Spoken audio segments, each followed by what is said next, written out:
Troy Sowers doesn't have much experience on the ground. He only graduated from the FBI Academy about 8 weeks ago. But when he gets the call that a 2-day-old infant named Stewart Rembert has been kidnapped, he embarks on solving his first major case. And by the end of that day back in 1997, he has the little one safe in his arms. A happy ending for both the new FBI agent and the distraught family.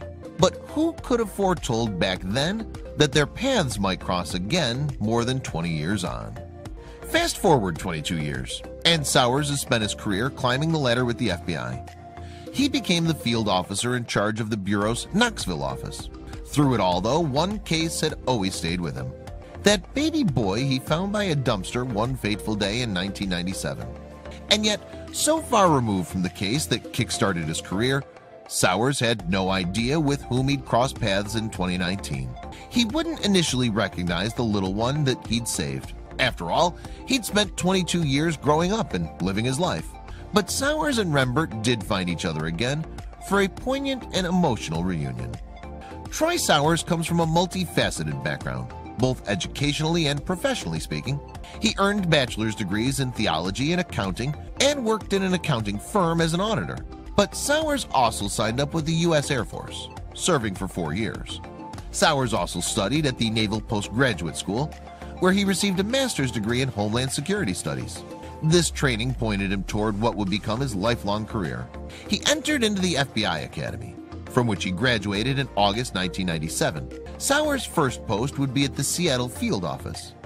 More specifically, Sowers ended up as a field agent in the Tacoma Resident Agency, with a focus on, among other things, white-collar crime, violent crime, and terrorism. This beat brought him one of his first big cases, just 2 months after he got the job: the abduction of a 2-day-old baby named Stewart Rembert. In August 1997, Melinda Cohen gave birth to her son Stewart at St. Clair Hospital, located south of Tacoma. Just hours after bringing the baby into the world, Cohen told TV station KIRO-7 that a woman came into a room around 1:30 a.m., identifying herself as a nursery nurse and wearing a white lab coat. Hospital employees noticed the new doctor on the floor that night too, but she said she worked as an Army medic and that she'd been paged requesting her attendance. When the white coat-clad woman reached the obstetrics unit, she reiterated her fake persona, and staff let her in. The woman, claiming to be a doctor, then entered Cohen's room and told the new mom that she would take Rembert off her hands. Cohen recalled, "She said she was the nursery nurse and they were going to take Rembert to the nursery so I could get some sleep." The woman then placed the newborn in a mobile cradle and wheeled him away. Within 90 minutes, hospital workers realized something terrible had happened. They found the empty cradle discarded by one of St. Clair's exits. Soon they'd realized that baby Rembert had been the one who disappeared, and police issued an artist's impression of the mysterious doctor who appeared to have taken him. The next day, a nearby shop worker stopped a woman who had come into the store with an infant as well as 2 girls. He suspected her of stealing, but he had to let her go because he couldn't prove it. Later on, another staffer realized that the suspected thief might have already taken something infinitely more precious the day before. The employee had seen the police sketch of Rembert's kidnapper and realized that she'd come into the shop with the baby in tow. He knew it was the wanted woman from a very particular facial feature. He later said, "She smiled at me and I recognized the jagged teeth." Luckily, after the alleged shoplifting incident, the employee who temporarily detained the woman had recorded what her vehicle looked like. He shared the news with the authorities, and within hours they spotted the car and the suspected kidnapper. But 30-year-old Kimberly Skrzycki didn't have a newborn baby in her charge by the time cops found her. In fact, Skrzycki initially denied taking Rembert from her mother's hospital room. It would be her daughter, perhaps one of the 2 with her at the store, who would tell police the truth. The 13-year-old cracked during questioning and told cops that her mother had indeed snatched the newborn baby. The teenager revealed that Skrzycki had come home with a newborn. The tale the mom told her little ones was that she had purchased the baby boy for $500. But when Skrzycki realized that the story had made the news, she lost her nerve and left the helpless baby behind a store beside a trash bin. Backed into a corner, Skrzycki eventually told investigators where she'd left newborn Rembert. The tiny baby had been left in a cardboard box, ditched next to the waste receptacle. Skrzycki also revealed the reason why she'd taken the 2-day-old boy in the first place. In her guilty plea, Skrzycki said that she'd snatched Rembert because she could no longer bear children. However, she thought a baby would be the only way she could save her marriage. Her desperation led her to kidnap the newborn. Still, she claimed that she hadn't pre-planned the crime. Prosecutors saw things differently, though. They argued the detailed approach to abducting Rembert proved that Skrzycki had thought through every step in advance. With this in mind, the state's legal team requested an exceptional sentence of 10 years for Skrzycki's wrongdoings, to which the court eventually agreed. As a fledgling FBI agent in the Tacoma area, Sowers played a big part in finding Rembert safe and sound. In fact, he played a pivotal role in ensuring the newborn's swift return to his parents. Firstly, he'd helped convince Skrzycki to tell authorities where she'd left the defenseless baby. Still, Sowers recalled in 2019 that learning Rembert's location hadn't fully eased his mind. He worried that the newborn wouldn't be alive when they reached him. As Sowers recalled to TV station NBC News in August 2019, "We knew he'd been out there for several hours. When I picked him up, he was not crying." But the 2-day-old Rembert gave Sowers a sign that he was okay. The FBI agent described, "He just nuzzled right into my neck and I knew he was fine. It wouldn't have been that way without his and the rest of the Bureau's work." Sowers told the Knoxville News-Sentinel newspaper in August 2019, his chances of survival would have been pretty slim if we hadn't found him that night. For Sowers, the rescue hit home. His daughter was young at the time, too.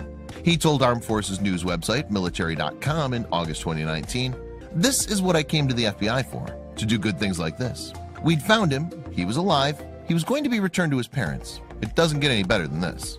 Sowers went on to say, "Working a kidnapping case in the FBI is the quintessential thing that people think about the FBI. When you find the victim and the victim's still alive, it's a great day." And one of the senior agents knew that, according to NBC News. Someone pulled Sowers aside to say, "You'll never do anything better than that." Sowers may not have realized that when medical crews arrived to take Rembert from Sowers' arms and back to his parents, but the FBI agent never forgot the case he solved so early in his career. In fact, he always wondered what happened to Rembert. He'd always assumed he'd never see the boy again. Going forward, the case also helped inspire new methods for securing hospitals and their maternity wards. Rembert told KIRO-7, "From what I've told my parents, they did develop a new type of bracelet that newborn babies wear that alerts hospital staff when a baby's been removed." And thanks to Sowers, Rembert had the chance to grow up and live a fruitful life. Despite his dramatic start to life, afterwards Rembert didn't dedicate much time to thinking about his kidnapping. It had been a devastational ordeal for his parents, but he, of course, had been blissfully unaware of the incident. He told KIRO-7, "I lived a relatively normal life, so I don't really have any reason to dwell on the past." Interestingly, Rembert had taken a similar path to that of Sowers, the man who'd saved his life. Sowers' early career had seen him enlist in the USAF for 4 years. In a strange parallel, by 2019, a 21-year-old Rembert had become a corporal in the Marines, taking a post at Camp Lejeune in North Carolina. For Rembert, a career in the military made sense. His father, John, had served in the Navy. His sister had served in the Air Force. And his brother had joined the Marines, too. As Rembert told military.com, "It was only natural. I grew up loving hearing about everything the military did." In the 22 years since he rescued the future Marine, Sowers' career had evolved too. After working for the FBI's Tacoma resident agency for 8 years, he earned a promotion to the Counterterrorism Division. This change brought him across the country to work at FBI headquarters, situated in Washington, D.C. 3 years later, Sowers once again headed west, this time to the Sacramento field office. In his California post, he oversaw the International Terrorism Squad. Then he ascended to the role of Assistant Special Agent, taking charge of intelligence programs. And in 2018, Sowers took the helm of the Knoxville field office, where he ended his career as the special agent in charge. Through it all, though, Sowers always remembered Rembert and the kidnapping case at the start of his career. His colleagues got wind of the story when Sowers mentioned it in a work meeting. He told military.com, "In one of my final supervisors meetings, I commented that I felt like I've had a pretty solid career. In the first couple of months, I pulled a baby out of a box." With that, Sowers' co-workers, FBI agents, remember, got to work in finding the person who he had saved in 1997. It didn't take long to locate Rembert through Facebook, and the agents decided to include his tale in Sowers' retirement party.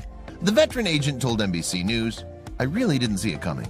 In fact, according to the FBI's website, Sowers had only anticipated a retirement celebration over donuts and coffee. But as it turned out, his colleagues had called up Rembert and asked him to come to the party too, a request that had surprised the young corporal to say the least. Rembert told Knox News, "I was concerned. Why is the FBI talking to me? I'm in the middle of a field op in Camp Lejeune." But he agreed to attend Sowers' retirement party. And in accepting the invitation, Rembert found himself contemplating what the FBI agent had actually done for him. As Rembert told NBC News in August 2019, he owed Sowers a big debt of gratitude. He said, "It's crazy to think that without his efforts, I wouldn't even be here today. I wouldn't be a Marine. My family wouldn't be the same. I'm just super excited and honored to meet this man today." So Rembert waited in the wings as the retirement party for Sowers began. Inside, someone told the story of how a then new FBI agent had discovered the kidnapped newborn before an updated photo of Rembert appeared on the screen. The image helped Sowers realize what was actually happening. Sowers told military.com, "I had a few seconds to tell myself, did they actually bring him here in person?" With that, Rembert walked into the party, and the room broke out into applause. Sowers admitted that the sight of the Marine had made him emotional, and he only had a moment to pull himself together. Sowers said, "When I saw him, I had to pause a couple seconds to keep my composure." He reached out to Rembert and shook his hand, but that greeting didn't suit the Marine. Instead, in a clip of the reunion from NBC News, he told Sowers, "My parents wanted me to give you a hug." Afterwards, Sowers described the moment as probably one of the best surprises I've ever had. He also told military.com that the reunion had served as an ideal send-off after more than 2 decades of service. The FBI agent said, "It's a wonderful way to leave the Bureau." Sowers also appreciated seeing the good Rembert is doing through his career with the Marines. He advised that the young corporal keep it up in a video of the reunion from NBC News, and his tip could apply to anyone who's experienced an act of kindness. He said, "I'm glad to see what you've done with your life. Pass it on."